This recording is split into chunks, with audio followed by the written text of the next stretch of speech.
Welcome back to another installment of Replay or Reject, PlayStation Classic Edition.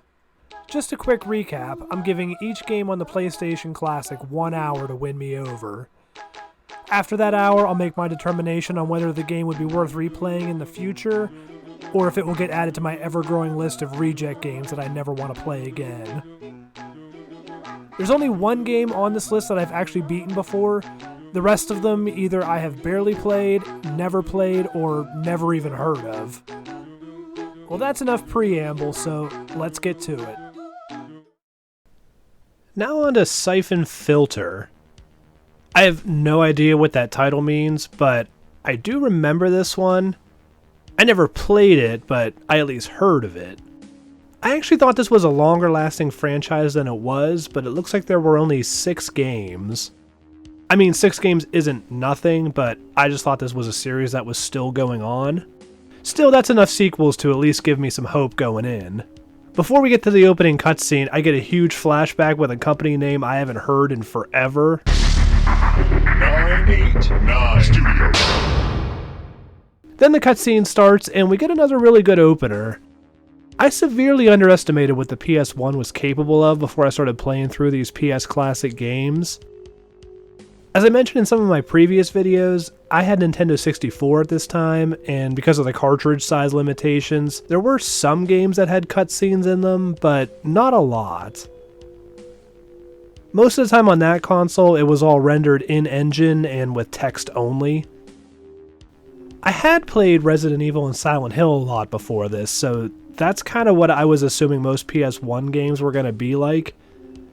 Absolutely no hate on either of those games. I especially love Silent Hill, but I'm just talking about the wooden dialogue and the fact that most of the cutscenes in that game were also rendered with the in-game engine.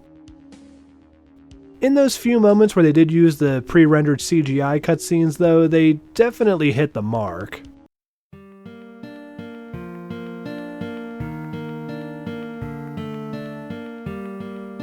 Back to Syphon Filter though, and they even threw in lip syncing.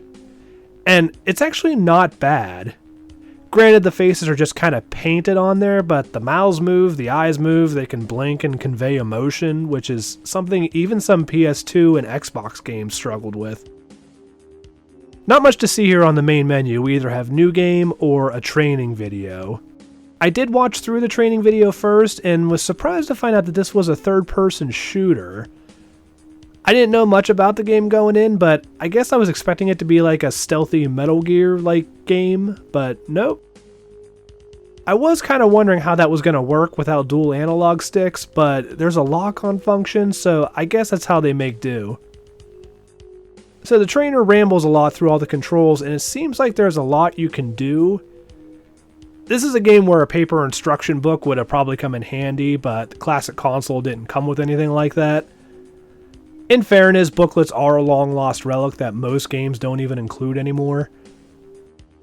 One of the few recent games I bought that actually did include one was Stardew Valley. Really, Sony? You're letting yourselves be outdone by an indie game?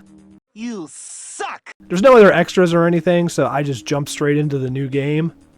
We get a quick briefing page and then a quick cutscene outlining our objectives too, and then we get dropped right into the fire.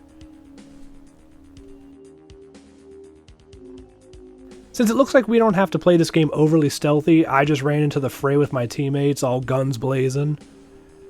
The lock-on does seem to be pretty efficient. I'm booking it around the area with his weird floaty run animation that kind of makes me laugh for some reason, but it's still keeping my enemies in sight. It's not like I can run any better, or at all, but still, come on, that's how a tough super elite soldier runs.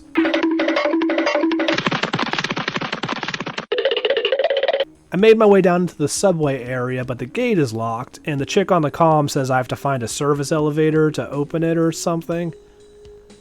So I head back up to the street, and more enemies have spawned in.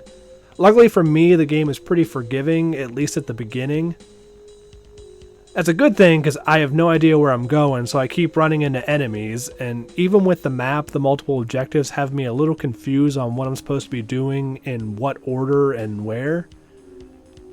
I eventually make my way to a bar, and I Shane O'Mac my way through the glass door. Beat him! Oh, not again! And again, for good measure. I get another call that the communication array is nearby, which I guess is on my to-do list. And the bad guys are nice enough to destroy it for me while they're trying to shoot at me. I kill the rest and then I backtrack a little and go out into an alleyway where I think that service elevator that the comm chick mentioned was at. I find it behind a locked gate and then... Oh, okay, I think maybe I was supposed to call the elevator or something first? On my second attempt, that's what I did. So yeah, my fault for falling down, but holy hell, that has to be a major OSHA violation, so I'm not taking full responsibility for that one. Down here I get another call that the switch should be somewhere here, but I just can't find it. Where is it? I wander around the room over and over, but I don't see anything, so I'm like, I guess maybe I'm missing an item or something? So I went back up to the street to retrace my steps and look to see if there was anything I could see that I missed. Nope, nothing in the bar at least, so I go back down again and look again and see if there's a switch or anything, but nope. I cycle through my weapons and I use what looks to be a taser or something to try to short circuit these electrical panels. Hey, I'm trying here. Back up on the streets again, since I have no idea what to do, I get into another firefight, and during that, instead of just pressing the select button to cycle through the weapons, I hold select and press the trigger buttons, and see that I have a flashlight. Okay, so thinking on it, it's fair that the flashlight gets skipped when you just press select, because if you're in the middle of a firefight and you switch to the flashlight... You're gonna have a bad time. And they did mention that in the tutorial that there was different ways to switch, but I kind of, I guess, zoned out on that. Anyway, now back to the basement area, and sure enough, in the shadows is a switch that I needed the light to see. With that, I can now make my way back to the subway and through the open gate. Down here, there's trains going by and a crapload of enemies. Gabe here must have picked up a partial invisibility orb or something, because these guys can't hit anything. Sometimes even when they're at point blank distance from me, they just miss all their shots still.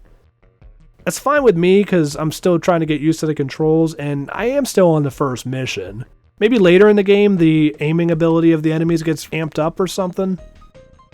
So yeah, I just ran back and forth, clearing out all the enemies and defusing a bomb. And then I find another elevator that takes me down to a lower level. Took out some more baddies, and then had no idea where to go as my hour was running up. I was hoping to have been able to finish at least one mission, but I failed.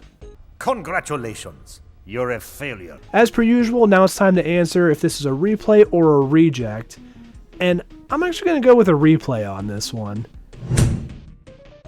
When my hour was up, I was actually kind of disappointed. I didn't accomplish much at all, but for the most part, I was still having fun despite that. Having not been familiar with the series, like I said, I was kind of expecting this to be a stealth game, but I was pleasantly surprised that it was a third-person shooter. The controls are a little wonky, and I don't think even with a DualShock controller it would play like modern shooters, but it's functional enough. The lock-on system seems reminiscent of the PS2 Grand Theft Auto games, and you can go into first-person mode for more accuracy. I did get lost a lot, but a big chunk of that was just wandering around due to the fact that the game didn't call out to me specifically, "Hey idiot, you have a flashlight, but you have to select it a certain way." I also wasn't super paying attention to the dialogue since I was only given this an hour, so there's a chance that more was explained than I actually realized.